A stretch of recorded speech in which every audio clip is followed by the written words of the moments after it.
Hello, hello, hello. This is Chanda Smith Baker, and this is Centering Conversations, a conversation powered by Voice Vision Value. And I'm very excited to bring this conversation with L'Oreal Thompson Payton. L'Oreal Thompson Payton is the author of the book Stop Waiting for Perfect and a health and wellness reporter at Fortune. Her words have appeared in numerous outlets, including Bustle, Self, Shondaland, The Well, Plus Good, amongst others. Originally from Maryland, L'Oreal lives just outside of Chicago with her very patient husband and daughter whose laugh lights up her world. You can follow her on Twitter and Instagram at LT in the City and subscribe to her weekly motivational newsletter at ltinthecity.com. This is a great conversation in which we talked about perfectionism, imposter syndrome, and many, many more topics. Centering Conversation is supported by Voice Vision Value, and it's an exclusive conversation of Conversations with Chanda. So my name is L'Oreal Thompson Payton. I am the author of Stop Waiting for Perfect, Step Out of Your Comfort Zone and Into Your Power. I'm also a freelance health and wellness writer and motivational speaker. I live outside of Chicago with my husband and 2-year-old daughter, and I'm really excited to be here. Awesome. So what led you to write this book? I love that question because it reminds me of the Toni Morrison quote that I saw. And she said, if there's a story that you want to read that hasn't been written, you have to write it. And I really took that to heart. And I was like, okay, this is a call to action. Like, it's Toni. Who am I to disappoint her? Right. But I've always been an avid reader. I absolutely love self-help books. But what I found that was missing from a lot of the ones that I was reading, it was written from women, who have a lot to offer, a lot of insight, a lot of perspective. And I just felt as though they were like so far beyond, right? Like they have it all figured out. They have their lives together. What about those of us who are still kind of in the trenches? And that's what led me to write this book, because I'm right in there with you. Yes, it's about overcoming imposter syndrome and self-doubt and perfectionism, but these are things that I still struggle with to this day. It's not like I wrote this masterclass solution, and once you read it, you're going to be magically healed and cured. That's not the point. The point is to read it and to help, for me at least, shrink those cycles of self-doubt and imposter syndrome, perfectionism, like I mentioned before, because they can become all-consuming and overwhelming. And instead of losing 3-5 days, to these that self-doubt that we carry, then maybe it can be 3 to 5 hours, so you can move on and go on to do the really great, amazing things that you're fully capable of doing. Yeah, I watched an interview that you did with, was it Gail King? Yeah. Yep. CBS Mornings. Congratulations on Thank that, by the you. way. Thank you And I so don't know much. why I don't know why that wasn't clear in my head that it was Gail, but I watched that interview, and so you have been excelling from the time that you were young. Mhm. And why I'm bringing up Gail, or what I thought about when I was listening to it, was Oprah one time had this.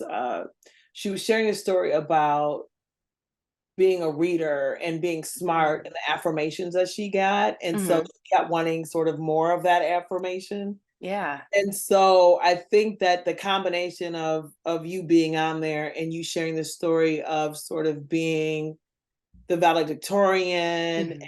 and just really excelling sort of fed something in your spirit for around achievement. Can you share what Mhm. that was maybe doing to you or for Oh, you?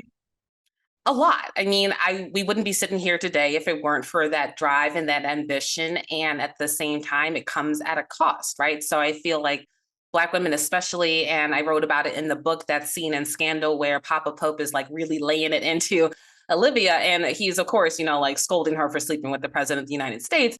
But in that is also like you're a Black woman, you can't do what all these little white girls are doing. Like the message that he said to her, but also that I had heard my whole life was, you have to be twice as good to get half as much. And that's just how we've been conditioned, right? Since we came out the womb, it's like, you're a Black woman, you have to be smarter, you have to work harder, you have to do this, that, and the other, because it's not enough to just be yourself, right? You're always going to be judged, you're always going to be held against these higher, impossible, ridiculous, unrealistic standards in order to achieve in life. And that's certainly something that my parents, passed down to me and my sister. I remember interviewing for a summer camp in middle school. It would go on to become my alma mater at Loyola University, Maryland. But the summer camp, Loyola Leaders and Scholars, you had to do an application and write an essay. And this is all when I'm like in 5th grade going into 6th grade, right? And I'm in my Easter spinus for the interview with the pantyhose and the slip.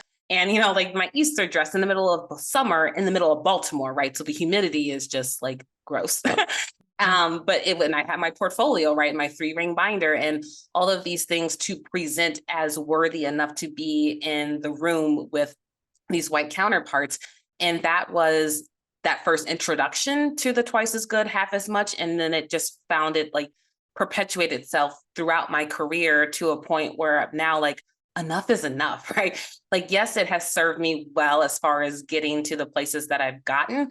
And there's, a lot of success and everything tied up in that.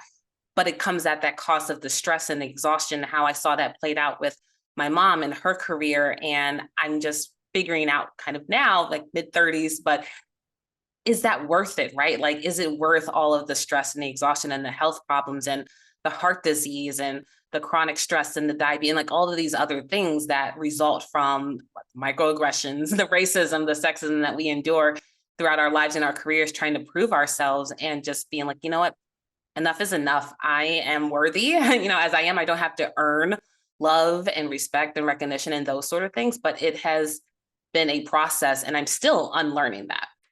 So I was more of the student, and as one of my kids said, C's gets degrees. Mm-hmm. I was more in that lane, um, and felt very, very smart in one way, and really annoyed sort of with curriculum in another way.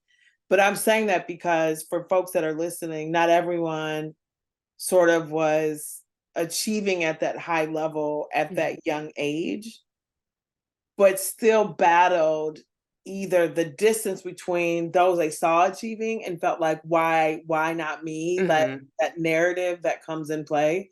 Why can't I be more studious? Why can't I be more of this? Why can't I be more of that? Yeah. Which I think filters into the stress that you're talking about, Mm-hmm.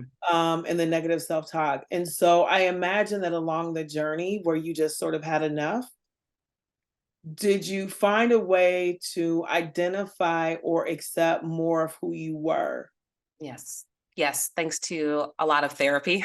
Shout Mm. out to therapy. And it's interesting Shout out to because, therapy.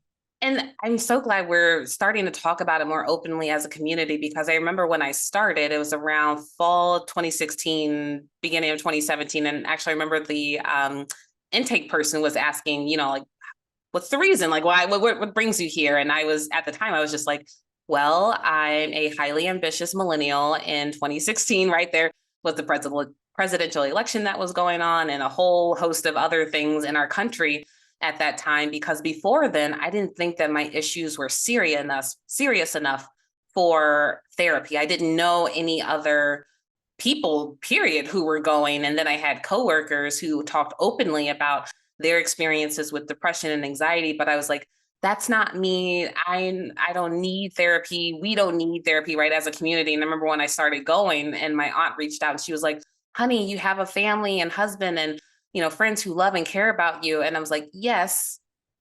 And I'm still going to therapy, right? I was like, I can go to church on Sunday and I can go Right. to therapy on I'm Monday. surprised you didn't say that part. And you got the Bible, because Yeah. that's the other one, right? Jesus. Yes. Just pray it away. And it's like, yes, but also there's tools that, are given to us to help navigate that. And I remember in the very first session, my therapist, I was telling her all of the things. And she was like, what I'm hearing is you're not very kind to yourself, which shocked me because I'm a big sister. I was a varsity cheerleader, right? Pep talks are kind of my thing, right? Like that's what I do. And she gave me homework, which the nerd in me loved. So I took the self-assessment, or self-compassion rather assessment with Dr. Kristen Neff on her website. And I think I got like a 2 out of 5. It was like the first time I'd ever failed something in my life. And I was like devastated. Like, what do you mean that I'm not kind to myself? And it was so true. Like I can hype everyone else up, my sister, my best friend, and be really mean and critical of myself. And a lot of us are. There's that negative self-talk that's constantly telling us, you're not good enough, you're not smart enough, you don't deserve to be here. And that voice was very loud. And so over time, what I've come to do is like name that inner critic. Mine is Negative Nancy, because I love alliteration. And I include in the book as well, there's a template, like a breakup letter to write to your inner critic, but first thanking them, right? And kind of reframing what that criticism means, because oftentimes that voice, whether it belongs to ourselves, our partners, our parents, or whomever, is really full of fear. And that fear wants to keep us safe, wants to keep us in our comfort zone because that's what we know. This is safe. But that's not where the magic happens. The magic happens outside of your comfort zone. And so it's about thinking, like, hey, Nancy, appreciate you. You've gotten me this far. And I know that you mean well. And in order to achieve the goals that I have for myself in my life, I'm going to need you to take a back seat. So, thanks so much. Bye. And helping people like word it however they see fit and returning to that whenever those negative self-talk thoughts come up, because it's not like one and done. For me, at least, it hasn't been. This is a recurring thing every time I push myself outside of my comfort zone, whenever I level up in my career and I'm trying new things, and that negative self-talk is present, but it's about facing it head on, being like, okay, I appreciate you. I think you know what you're doing, but I've got it from here, and taking back that control of our lives and our creativities and our dreams, hopes, and passions.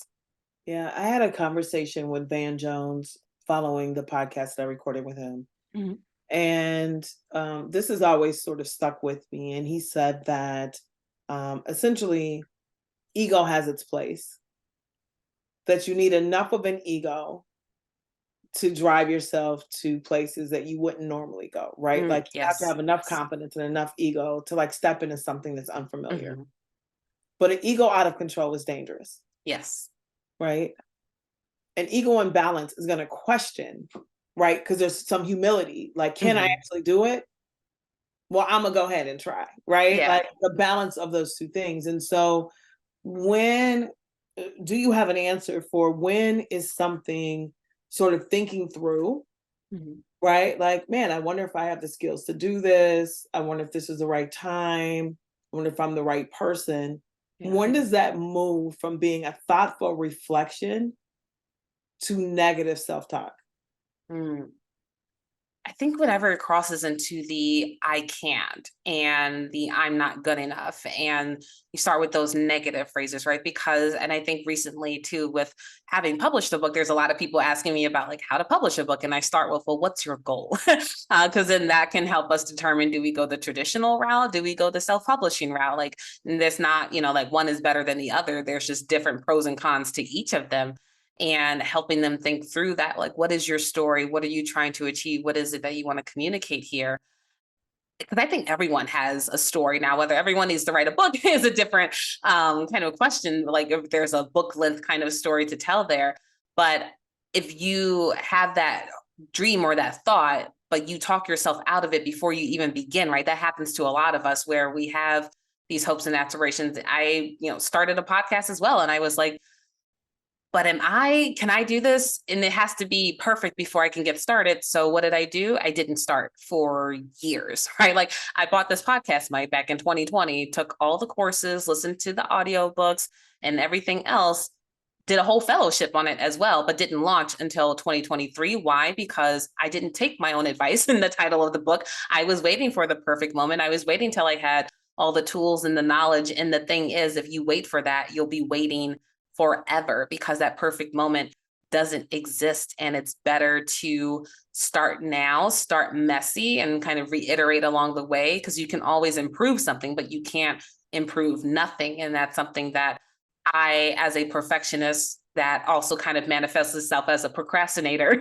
in that Mhm. regard, right? Because I want to wait until something's perfect before I release it. And that's just not possible. But when you have those thoughts where, you have the dream, the hope, the goal, the vision, and you talk yourself out of it before you even begin, like, that's the negative self-talk. Because the inner you, your inner child or creative, whatever that other voice is saying, like, I want to try, at least I want to see how far this can go. But that self-doubt will tell you, like, girl, don't even start, because it's safe. If we don't try, we can't embarrass ourselves, we can't fail. That's what Right. we're afraid of. That's the ego, is afraid of failure. But that's inevitable. That's part of the process. That's just part of being a human being. It is. I've never really embraced the concept of professionalism. Hmm. I don't know where that has come from. because I have sort of an ease around it, right? Like it either Mhm. worked or it didn't. Yeah. It was either for me or it's not. Like I tried it, I did not conquer. Someone Mhm. else will, right? Like I'm sort of like easy about most things. Mhm. There's a couple of things that like I can get a little bit anal about, but I do think that there is a liberation that could come with not having to figure it all out. And Mhm. there's a lot of people that are navigating life, whether or not it's family or work or whatever space they're in, that are carrying the load by themselves. Yes. And I think a piece of it is that they, you sort of contain it and feel like I can do it or it has to be done a certain way. That shows up a lot in the workplace where people Mhm. sort of want to define not just like where we're trying to go, which should be a shared outcome, but they want to define all the steps of how you get there, right? Yeah. Instead of allowing for people to sort of layer in the way that they see and the way that they may work best. Mhm. Do you think that this thing of perfectionism is, or how do you see it showing up in the workplace? Is it creating less belonging, like in this place of diversity, equity, and belonging? Mhm. Do you think that perfectionism compromises that? I do. I think that it is a one-way ticket to burnout. And it's interesting because I literally just last week or a few weeks before wrote this. I have a weekly newsletter and I had resigned from my full-time job as a health and wellness reporter in September and took some time and then finally wrote about it. But I was like, what happens when a health and wellness reporter burns out, right? Because those aren't words that are supposed to go together. I should know better. I've written stories, I've interviewed experts, I've read books on burnout, and yet I still fell victim to it. And part of that is the perfectionism, because it's like, especially as a Black woman in professional spaces, a lot of times, especially white dominated spaces, you're already othered. And so people are already looking at you in a certain way, and you're already being held and judged to high standards. And what I found is that like the goalpost was constantly moving, right? Like I did all the goals, I reached the KPIs, I have all the things. And then it was like, well, that's not good enough. We need you to do X, Y, and Z in addition to that. And me being the overachiever that I am and having some, place so much weight and value and titles and salary and these kind of like external validators and markers of success, bought into it, got really obsessed and burned all the way out, like, to the point that my therapist over the summer was like, I'm starting to notice some depressive symptoms. And I'm like, yep, yep, that's my cue. Okay. Because no job for me is worth my mental health and wellness and physical well-being. And so I made the decision to step back, go back into full-time freelance writing to kind of recalibrate essentially my nervous system. But I saw this chart on LinkedIn and I'm going to share it with you as well because it's Yeah. a really powerful visual representation of the 12 stages of burnout. And the first one is, like you're trying to prove yourself, you're trying to achieve, and then the obsession happens, right? Where it's like this goal or bust, like I have to get the promotion or else, and I have to do X, Y, Z, and you start to neglect yourself and your needs and your self-care and your family and your other relationships. And there were 12 stages. I found myself at a good like 11.5, right? Like I Yeah. didn't reach the fall out at your desk, like passed out from, burnout kind of thing. But the depression was certainly there. The anxiety was there. And a lot of that was tied to, despite having written a whole book about it, like I was still buying into that myth that perfection offers, especially for Black women, that if you work hard enough, if you prove yourself, you'll be accepted, you'll get the awards, you'll get the accolades, you'll get the promotions. And then what I just realized was like, it doesn't matter. It doesn't matter how hard I work. There's going to always be something else, right? They're going to constantly move the goalposts. And so I'm going to choose myself, my health, and my happiness because I have a daughter who's watching me. And sure, she's only 2, but what I do and how I move about the world and how I role model rest and softness and vulnerability and all these sort of things is going to get passed on to her because she's even now like mimicking my behavior and watching what I do. And I don't want to pass on a legacy of burnout to her. It's interesting that work twice as hard to go half as far statement.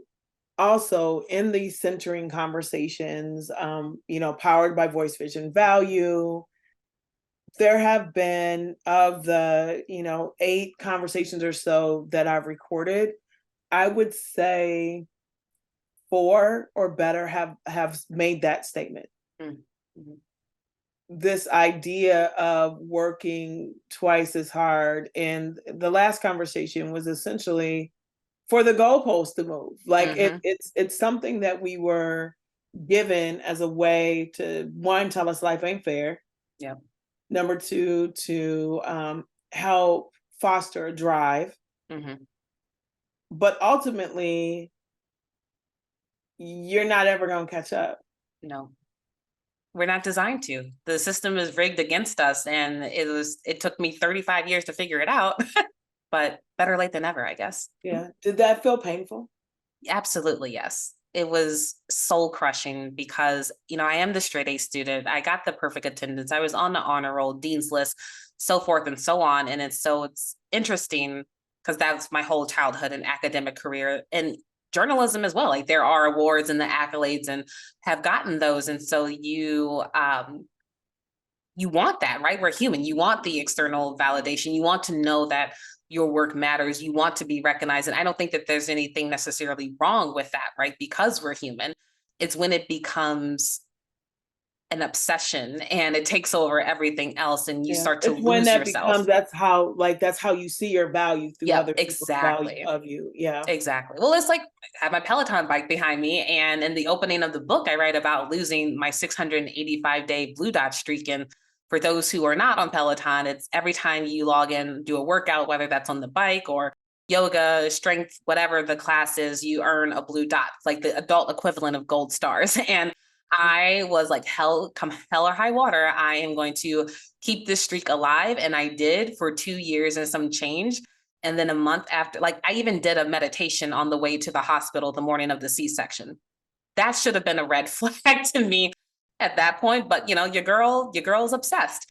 And then I lost the streak about a month after she was born. We were running around different doctor's appointments and everything. Midnight came and went, and I realized, oh my gosh, I didn't log in today. And I cried real tears because I felt that worth that you talk about, that like my self-worth was tied up in this streak, right? And that was unhealthy. And I realized after a couple of therapy sessions, I'm still L'Oreal. I'm still worthy of love and respect and all of these great things with or without my Peloton streak. Like the intent of it to get it to help me move my body to help live a healthier lifestyle is good. And yet the way that I went about it came with a lot of stress and anxiety and proved to be unhealthy. So now I'm reworking that relationship that I have with workout goals and different things like that, to the point where it's like, okay, is this healthy? Is this serving me?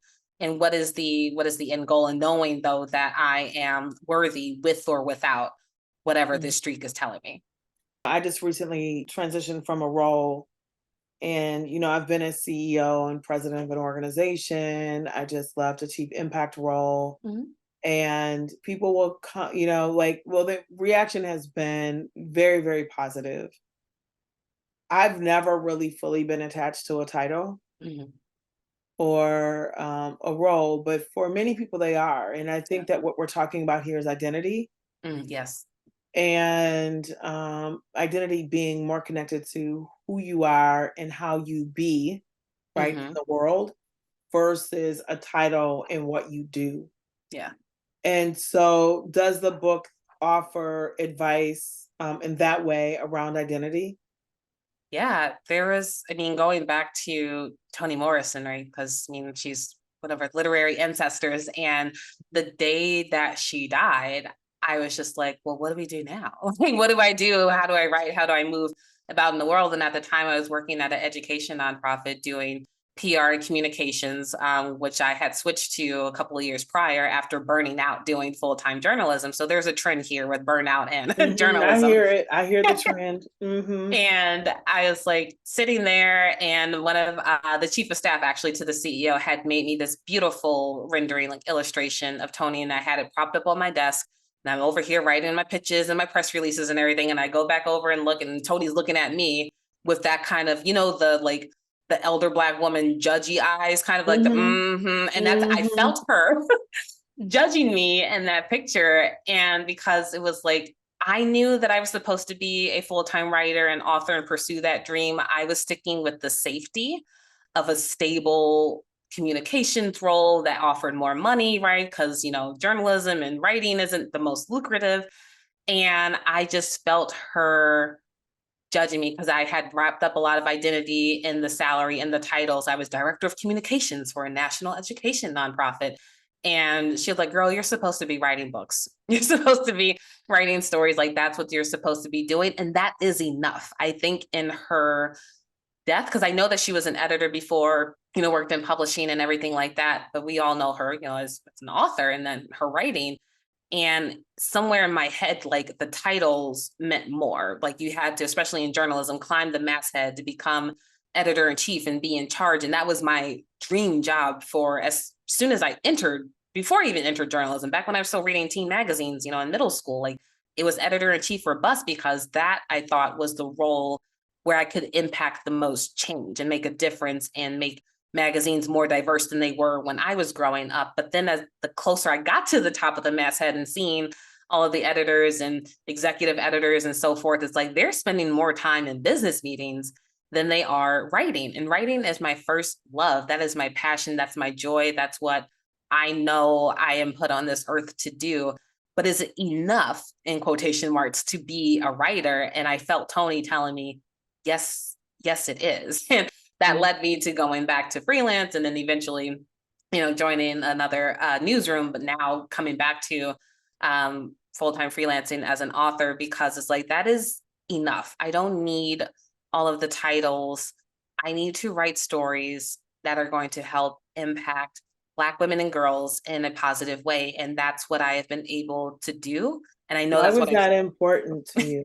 Oh my gosh. I mean, like, going back to the teen magazines, like, I grew up in the Britney, Christina Aguilera era, and I saw these skinny white pop stars who didn't look like me, right? So this is the not early, mid 90s, early 2000s. And it's before Black Girl Magic is trending. It's before Michelle is our first lady. It's before Beyonce is Beyonce, right? She's still in Destiny's Child. And so I love Brandy and Monica, but, like, they weren't on the cover of YM or Teen People. And that was my, before social media existed, like, portal into the world.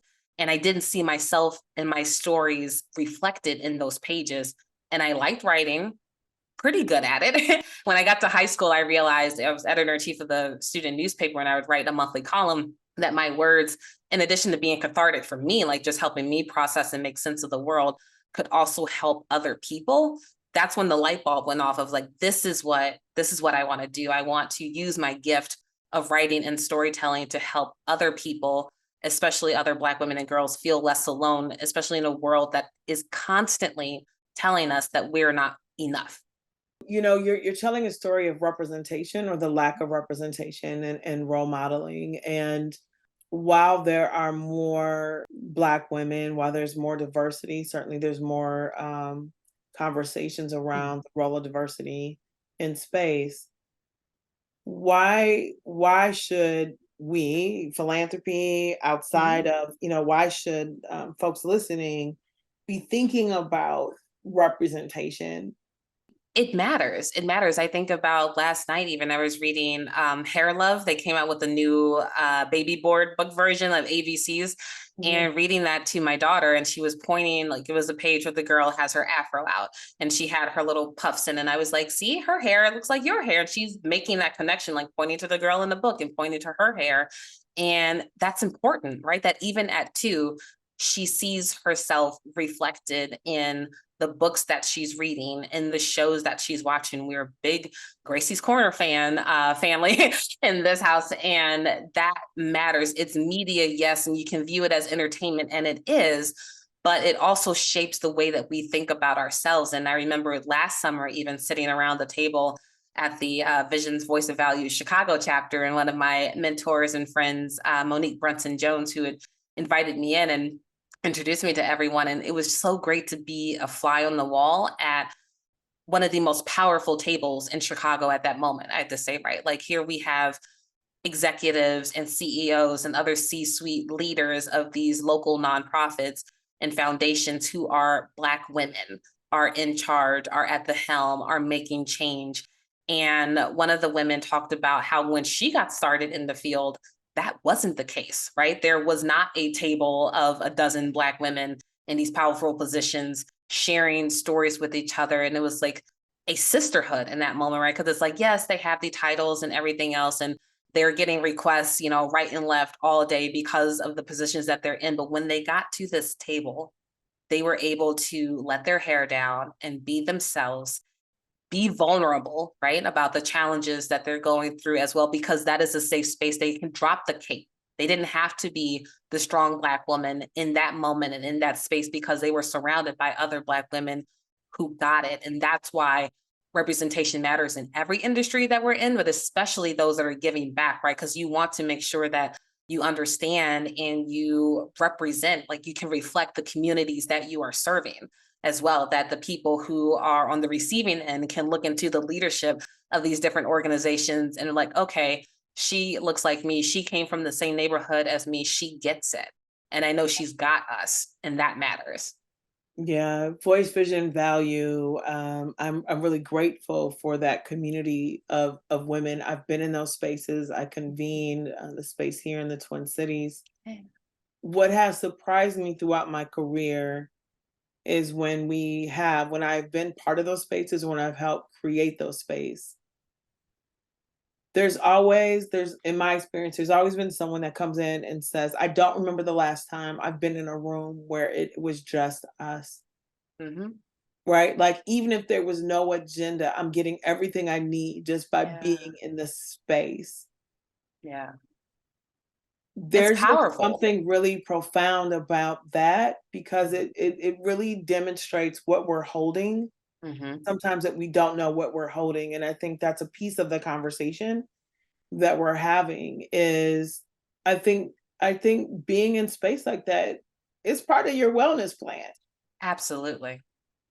Absolutely. I mean, even with Peloton, they have a Black Girl Magic group and it's virtual, like everyone's all over the place. But even in a Facebook group, I'm like, oh, they get it. Like I feel seen in other spaces throughout my life. I did a yoga retreat once that was for women of color exclusively. And that was powerful because I've been in spaces, especially here in Chicago, you're at your Lululemon studios and other places. And once I was at a yoga, it might have been a bar class, I don't remember, but like this white woman had asked me to move my mat, asked me to shrink myself. I gotten there before her, like I was in my place. And she asked me to move my mat. And I was just like so aghast of just like the audacity, the caucasity, really, of that Mhm. request to then go to this mountaintop in Georgia. And I'm looking around and I'm surrounded by other beautiful Black and brown women. And no one asked me to move my mat. Like we could all breathe. Literally, there was like the first exhale we did in the sister circle that we formed could move mountains because of all that we had been carrying to the top of that mountaintop. And then we were able to exhale. And it was so Yeah. beautiful. Part of what I'm trying to uncover in these conversations is what exists in space that people don't understand, right? So Mm-hmm. if we just break this down a little bit, there are gonna be people that are like, what's wrong with asking her to move the mat? Right? But it hits different, right? It just Yes. hits different. Yeah. It's like it just hits different. I don't Mm-hmm. want to put words in your mouth, but there's experiences that we have throughout the day that might be hidden to someone who doesn't have the experiences Mm-hmm. or that has an eye that has not been educated around issues of race and class and privilege and Yeah. power. Yeah. Are you able to sort of articulate what is happening in space that doesn't allow for the release of that exhale? Oh yeah. I mean, there's just you enter and we'll, stick with the yoga kind of metaphor, that example, and you're in a studio in a part of town where you're the only Black person in the room, and so that automatically creates kind of this othering experience. And then I reflect back, to that instance when she asked me to move my mat, and it was a hard day, right? Like at work, I was tired. I was over it. It's like I had to go through so much to even get to the class in the first place, to get there on time, to Mhm. set up and everything like that. And this is supposed to be a place of rest and recovery, right? Like this is supposed to be a place where I can pour into myself and be whole and prioritize my wellness. And even in that space, I'm being looked at as an inconvenience. I'm being asked to shrink myself by moving and getting out of her way.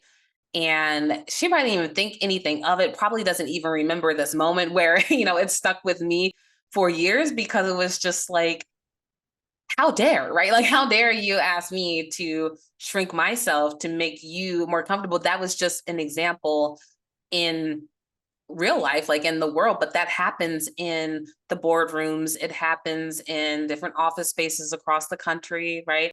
It happens in every level, I feel like, an entity of life where Black women are being asked to somehow make themselves smaller, quieter, less threatening to our white counterparts. And that is, and other women of color, sometimes I have to, let's call a spade, Right, right. where yeah, just being seen, as a threat, as some, inconvenience to be dealt with. And it is dehumanizing because it doesn't allow for you to take up space to, and even, I didn't move my mat. I wasn't going to.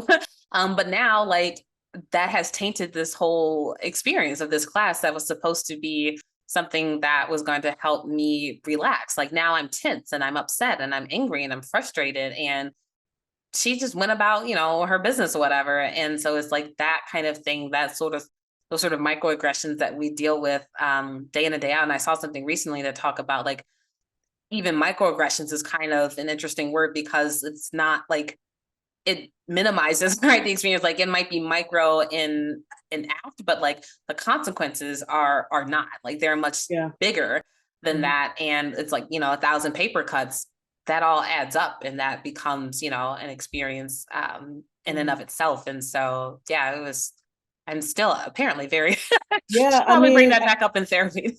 you know what? I mean, I appreciate you taking us through that because I think it's important because I think in our experience, because we experience it from the time we were young, Yes. it is a way of being in life Hmm. where you have those encounters sometimes all day, Hmm. but you have been told, conditioned to just move along. You Yeah. don't fight every Keep the battle, peace. You don't want to keep be the the angry Black peace, woman. right? Whoever's in charge, right? Like whatever, Hmm. all the things that we were taught and learned. But that it does take a toll and it minimizes our experience. But I also don't know if we have an ability to articulate it fully. I don't know if Hmm. we always know how to articulate Yeah. either what we're experiencing or the impact of it Hmm. so that we can bridge deeper understanding. And if you really are in the space, you're like, I don't have time to be teaching people, but right, Yeah. because that's also exhausting. But the Yes. reality is that we're not going to make space better if people really don't understand what our experiences are. And Hmm. that's what I really love about this conversation series and the work of Voice Vision Value, which is to sort of open up, to expand worldview and the possibilities of number one, or the realities, the possibilities and the realities, number one, of what Black women are contributing in Hmm. terms of their leadership. And number two, the possibilities of where the leadership could go have we not been hindered by all the things that are sort of suppressing Oh, um, yes. suppressing us, and to validate the experiences that we have, right? Yeah. Yeah. And I, especially that second part, like what could have been, right? Like I think Yeah. back to, I think it was January 2017, and it was at another nonprofit. And we all know what was happening in January 2017. I think it was like the week of probably the inauguration of who shall not be named. Yep. And there was the Muslim ban happening, and just like so much going on. And my supervisor was like, you're not smiling as much as you used to. And I was like, well, there's not really much to smile about right now. Like, is there? But like just that. And I didn't have the words for any of these experiences, the yoga studio and that interaction with my manager at the time.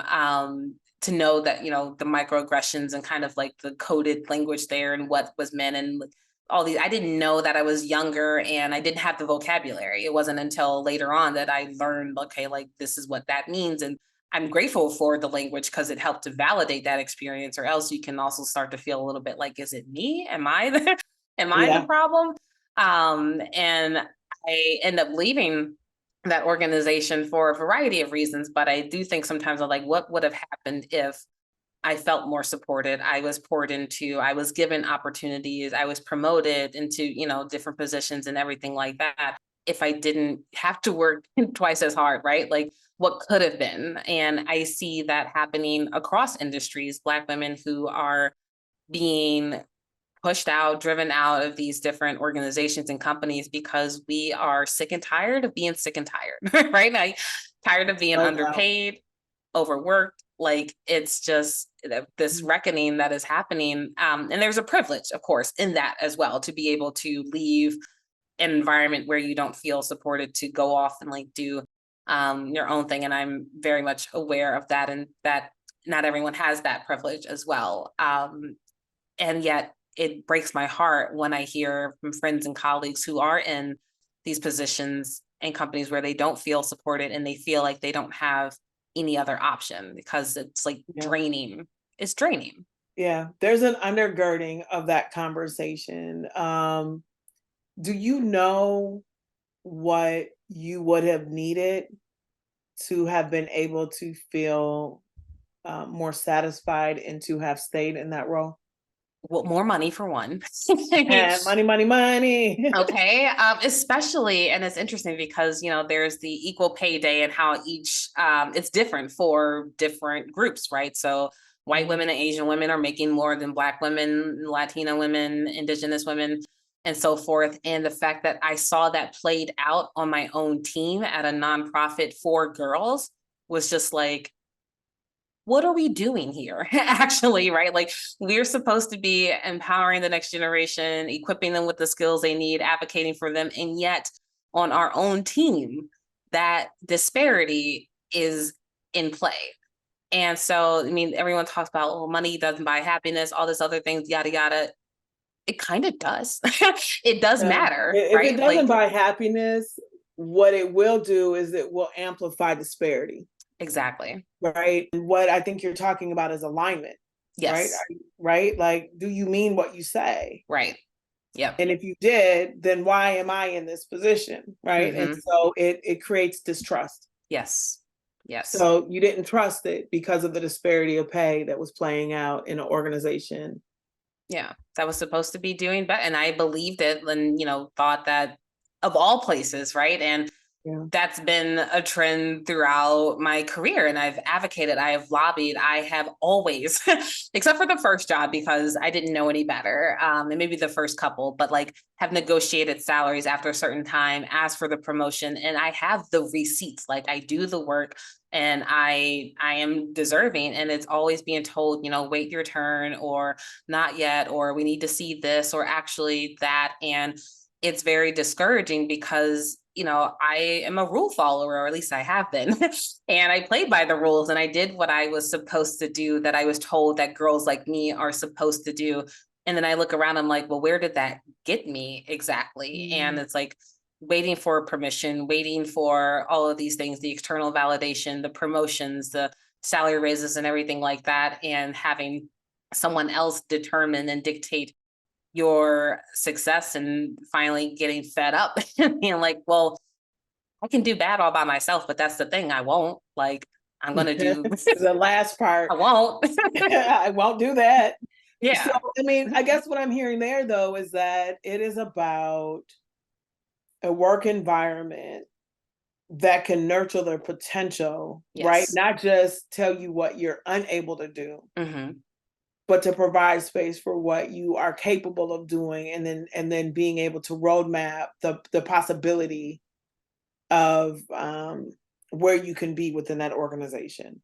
Oh, yeah. I mean, as we talk a lot all the time, it's not enough just to have a mentor. You need sponsors. You need someone who's in the room where it happens, who is going to mention your name in the rooms that you're not in and put you up for different opportunities, recommend you for different things. And I'm grateful to have a few of those in my career now. And it would be really great if companies themselves, like that's built into your professional development plan, that's part of the performance review, that there is as much give and receive, right? That it's not just like, here's what you need to do for us, but also here's what we can do for you. And we're committed to doing that. We're going to put our money where our mouth is. We're going to give you the resources, right? Because I wrote a story for Fortune about the glass cliff and how we saw, especially in the last couple of years, starting with that summer of 2020 and the quote unquote racial reckoning, right? All of these Black women who were promoted into C-suite positions, but not given the tools that they needed in order to make, or the time also, Yeah. right? It was like, hey, you have 6 months to turn over this whole company, and that's not realistic. And it's just almost setting us up for failure, right? There's like, Look what I look at have how, pulled up. yes. Because Yeah. you perfectly segued it into where I wanted to go, which is around the glass cliff. So number Mhm. one, what is a glass cliff? So it's essentially the cousin to the glass ceiling, right? We know that, there's that limit or whatever, the ceiling that's been put in place, how far women can get in existence. Like the glass cliff, though, is like, okay, we're going to put you in that position, right? You're going to break the ceiling. Now you're on this cliff and you're essentially pushed over because you're not given time, tools, resources, financial or otherwise, in order to achieve the goals that they put in place. With 2020, especially, you saw a lot of DEI hires across industries, right? Because that was the trendy thing to do, right? Like, oh, look at us, we have a Black woman in leadership. And then what happened? 2 years later, 3 years later, now they're burnt out, or they, were given parameters that weren't realistic. They weren't given time to turn around a company, and a lot of these women have left, and I Yeah. don't blame them. Yeah, I'm the board chair of an organization that had gone through some organizational turmoil, then hired or promoted or confirmed a Black woman as the CEO. Mhm. One of the first things that I talked about was this is a perfect glass cliff scenario Yeah. where like things have been challenged, right? The environment needs some repair, Mhm. right? We put a woman of color in place and expect for that magic to work and put Yeah. everything back in order. And the magic only works if we're all committed to getting it in order, Yes. right? And so, what is required of organizations when you promote, when you place, because this is happening all the way through where people want to hire from community that haven't been in positions before, Mhm. but they don't implement a new training program, Right. right? Or they don't take in consideration that they may not know the norms of the space, Mhm. that they might need some support, that sponsorship, that coaching, Yeah. that mentorship that allows for them to not just be, but feel accepted and belonging in that Mhm. space, to that CEO role where you come in and perhaps you've never been a CEO before or you haven't been in the space. Well, you need support. 100%. And Minda Hart's, who I interview in the story as well, talked about exactly that. Like, we need executive coaches.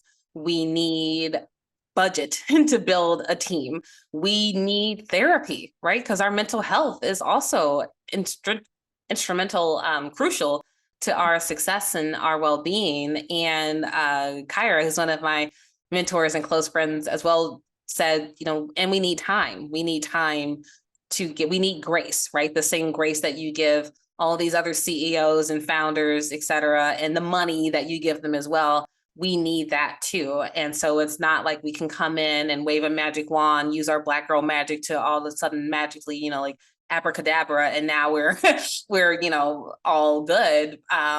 There's so many tools that are needed, the resources pouring into, and it has to be a joint effort, right? You can't just put this person in a position, be like, hey, you got it, okay, bye, and carry on. Like, it is a joint effort, is a team effort, and it has to be in order for everyone to succeed. Yeah, shout out to Mindy and her book, The Memo, and I think she's written another book. She's been so many. I'm trying to get on her level. Like, she's a boss. Look, I'm trying to get on your level. I just need to Oh, get one book out of myself. yes. I'm gonna try and squeeze one out. When you hear the words voice, vision, value, Mhm. like what do you feel? Like what comes up for you for Black women leading? Yeah, a lot of warm and fuzzies. Like I just instantly transport back to that dinner and being in that conversation and also feeling a lot of gratitude, right? Because I know I can imagine at least the sacrifice that was made on multiple levels, right? The Black women who's come before me, the Black women that were there that day, what they had to do to get their time away from their families, their loved ones. And there's a lot of sacrifice that goes into it. And it's all for the greater good because they believe in the organizations that they're leading and the work that they're doing. And it's inspiring. Like I left that dinner and I was like, hell yeah, I want to take over. I don't want to be a CEO. Mm, Because that seems super stressful. right. But I was so inspired by their tenacity, their resilience, their softness in that space, right? As well, being vulnerable with each other. And so I always flash back like to that moment in time and how it was very unique, like to be in a room with that much power at it and having it be Black women who look like me was like you can do, I would have loved, oh my gosh, if like 25-year-old me could have seen that. I've been in that room, 15-year-old me, 10-year, like to know what's possible. It was just like, oh, it was Black girl magic embodied and like in Have you been person. in a space like that before? I don't think, I mean, I did work at Jet and Ebony. So I'm thinking back to like some of those, but I was, a lowly junior editor. So I wasn't, in the places like in the powerful rooms, right? In the magical rooms where it happens. So I feel like that was a first. Yeah, when I think about it, I think it was the first one. I only said that because you referred back to your 10-year-old self or your 15-year-old self. Mm-hmm.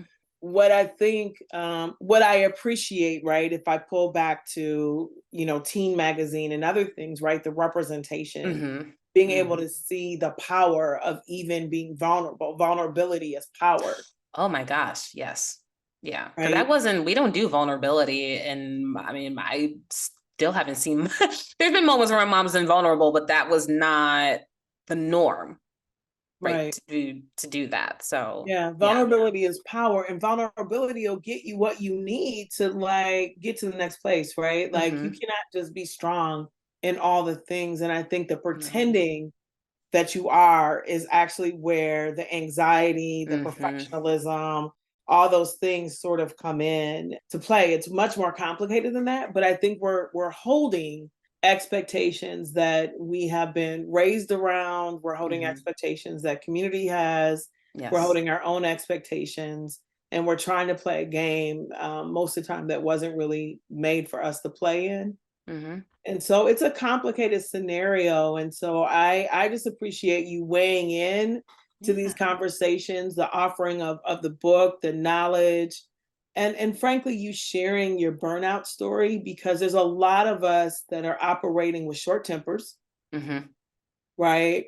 Anxiety, we are sleepy, we're isolating, we're doing a number of things that if we were to pull back, perhaps go to the therapist, get around other people, Yeah. we would be able to identify as burnout.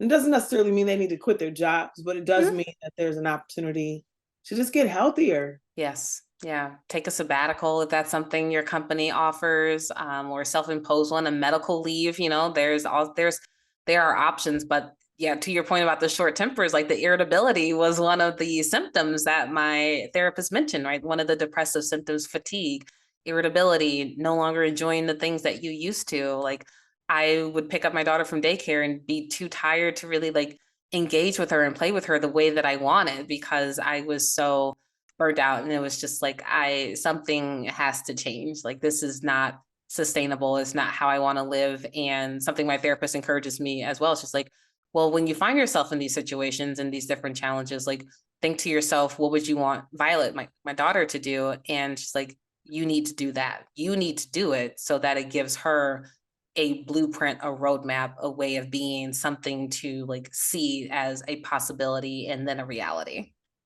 Yeah, I love that because we're modeling. You said your daughter already emulates. And this whole idea of if you're not sharing where your hardship is, Mhm. other people aren't learning like how to survive it, like they're Yeah. just doing it themselves, including your kids. And so Thank you for that. Thank you for what you've shared in your book. If people were interested in following up and finding your book, where would they go?